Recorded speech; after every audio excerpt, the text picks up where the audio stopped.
नमस्कार दोस्तों। कल डायरेक्टर विशाल भारद्वाज की फिल्म ओ रोमियो का टीजर रिलीज हुआ है। ये पहला टीजर है जिसमें फिल्म के हीरो शाहिद कपूर को उन्होंने इंट्रोड्यूस किया है। लेकिन शाहिद के साथ साथ फिल्म के बाकी कलाकारों की भी एक झलक इसमें हमको देखने मिली है और फिल्म की कल से चर्चा हो रही है। ये फिल्म जो है रियल इवेंट्स पर आधारित है, सत्य घटनाओं पर आधारित है और टीजर में खुद ये बात विशाल भारद्वाज ने कही है। दरअसल ये मुंबई अंडरवर्ल्ड से जुड़ा हुआ एक मामला है।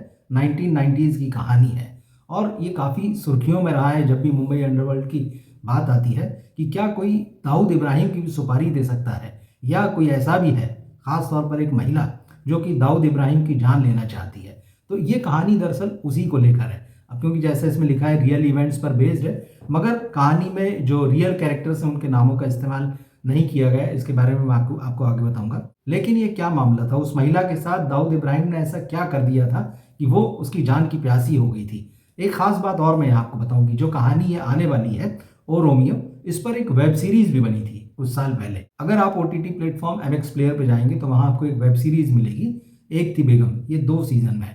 दरअसल ये वही कहानी है जिसको कि ओ रोमियो में बताया जा रहा है। हालांकि फिल्म का ट्रीटमेंट अलग होता है, डायरेक्टर का एक नजरिया अलग होता है किसी चीज को देखने का, और वो वेब सीरीज अलग थी। तो अगर आप इस कहानी को एक वेब सीरीज के रूप में देखना चाहें तो एमएक्स प्लेयर पर जा सकते हैं। हालांकि इस वीडियो में आपको मैं ये बताता हूँ कि ये पूरा माजरा क्या था। इस फिल्म के साथ मैं आपको बॉलीवुड के पर्दे पर एक बार फिर से मुंबई का अंडरवर्ल्ड दिखेगा, 1990s का दौर दिखेगा। ये जो फिल्म है अंडरवर्ल्ड के किन किरदारों से इंस्पायर्ड है।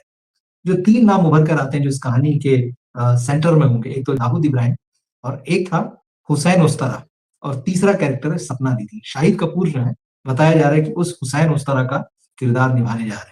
तो वो हुसैन उस्तरा, क्योंकि उस्तरा बड़ा जबरदस्त चला था, तो ये उस व्यक्ति की कहानी है। और सपना दीदी कौन है?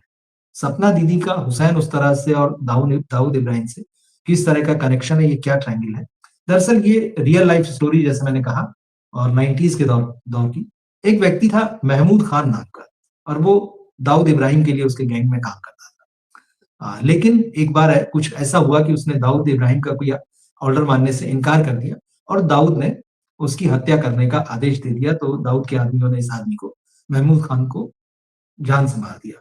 अब इस महमूद खान की बीवी थी अशरफ, और वही अशरफ जो है आगे चलकर मुंबई अंडरवर्ल्ड में सपना दीदी के नाम से फेमस हुई। जब महमूद खान का कत्ल कर दिया गया, दाऊद इब्राहिम ने उसका कत्ल करा दिया, तो अशरफ ने ये ठान ली कि मैं दाऊद इब्राहिम से अपने पति की हत्या का बदला लूंगी।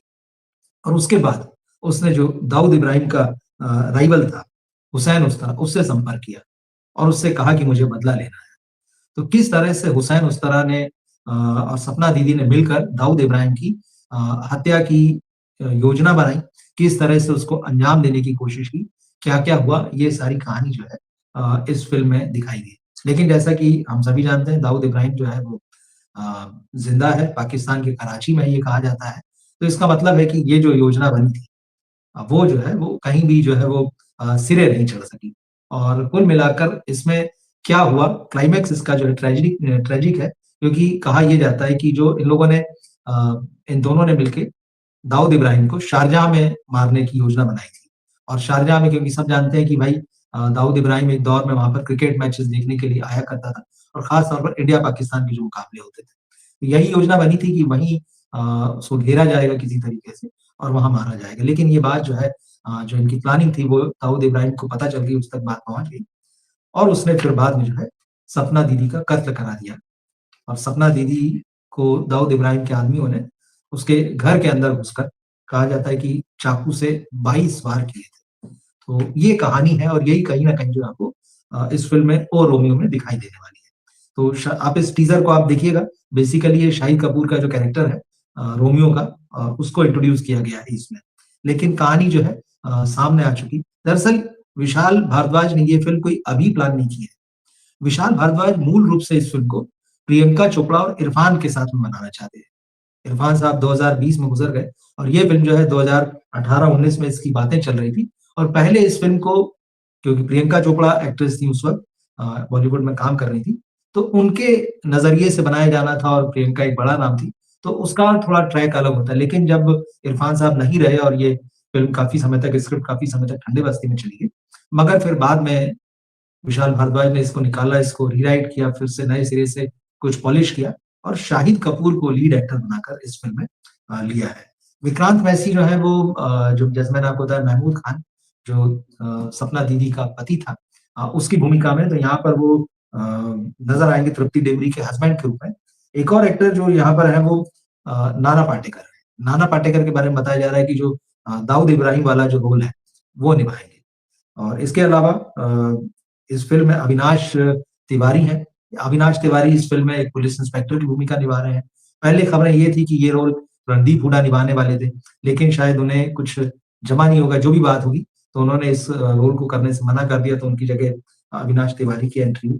लेकिन ये जो टीज़र आया है, इसमें सबसे ज़्यादा अगर किसी ने ध्यान खींचा है, आप भी अगर देखेंगे तो, वो है फरीदा जलाल। इस टीज़र में फरीदा जलाल के मुँह से आपको एक डायलॉग सुनने मिलेगा और वो ये डायलॉग है कि इश्क में आशिक तर जाए तो रोमियो, मर जाए तो चूतिया। अब ये डायलॉग फरीदा जलाल के मुँह से सुना। लोग हैरान हैं कि मतलब क्योंकि फरीदा जलाल की इमेज आपको पता है बहुत ही घरेलू-सी और अब तो दादी माँ वाले रोल हैं उनके। तो उनके मुँह से ये जो डायलॉग सुनकर लोग हैरान हैं और ये डायलॉग जो है बड़ा चर्चित हो रहा है कि इश्क में जो आशिक तर जाए वो रोमियो और जो मर तो इसकी भी बड़ी चर्चा है, तो इसको देखिएगा। तो ये स्टार कास्ट है मगर ख़ास बात जैसे मैंने कहा कि ये फ़िल्म रियल घटनाओं पर, रियल किरदारों पर आधारित होने के बावजूद, इसमें फ़िल्म में इन लोगों के रियल नाम नहीं लिए जाएँगे। जैसे कि हमने धुरंधर में देखा। धुरंधर में आपने देखा कि पाकिस्तान बेस्ड है और वहाँ के जो आईएसआई से ले लीजिए या वहाँ के जो आतंकी ले लीजिए, वहाँ बेनज़ीर भुट्टो की फ़ोटो भी इस्तेमाल कर ली गई फ़िल्म में। उनके पति से मिलता-जुलता नाम भी, तो वहाँ का मामला चल गया। यहाँ पर बहुत सारे लोग क्योंकि रियल लाइफ़ का मामला है और कहा ये जाता है कि जिस किताब पर एस हुसैन ज़ैदी की एक किताब है जो क्राइम जर्नलिस्ट और राइटर हैं उसमें ये कहानी है। तो जब उन्होंने इस कहानी को लिखा था मतलब इस घटना को अंडरवर्ल्ड के इन लोगों के बारे में, तभी जो है हुसैन उस तरह के जो फैमिली वाले हैं उन्होंने आपत्ति जताई थी। तो स्वाभाविक है कि जब फ़िल्म में आएगा तो निश्चित रूप से क्लेम करेंगे लोग कि हमारी कहानी है, कई लोग नहीं चाहते हैं इस तरह से उनका नाम आए, कहानी हो। तो ये पूरा है, तो रियल लाइफ़ पे बेस्ड होने के बावजूद जो है, ये फ़िल्म जो है बगैर रियल नामों के होंगी और जो भी उसमें नाम दिए होंगे विशाल भारद्वाज ने किरदारों को, तो ये रियल घटना पर आधारित है ये फ़िल्म और इंस्पायर्ड बाय ट्रू इवेंट्स। तो इंस्पायर्ड बाय ट्रू इवेंट्स तो आजकल बहुत सारी फ़िल्में बनती है और इस टीज़र में तृप्ति डिमरी को लोग बड़ा पसंद कर रहे हैं, हालाँकि उनकी एक झलक नज़र आती है और उस झलक में जो है तृप्ति डिमरी की आँखें बोलती हैं। एक हल्का-सा एक सॉन्ग बैकग्राउंड बजता है और तृप्ति डिमरी का चेहरा जो है एक डार्क लाइट्स है, बहुत हल्की लाइट है, डार्क में बहुत हल्की लाइट है, उसमें नज़र आता है और उसमें उनकी आँखें बोल रही है। तो इसको बहुत पसंद कर रहे हैं लोग और इसके बारे में बात कर रहे हैं। तो एक तो ये है कि भाई अब ये रियल लाइफ पर बेस्ड है। शाहिद कपूर जो है वो हुसैन उस तरह का रोल है। नाना पाटेकर जो है वो दाऊद वाला रोल है और सपना दीदी वाला जो रोल है वो तृप्ति डिमरी के पास में है। तो ये एक टीज़र है जिसकी आज बड़ी चर्चा हो रही है।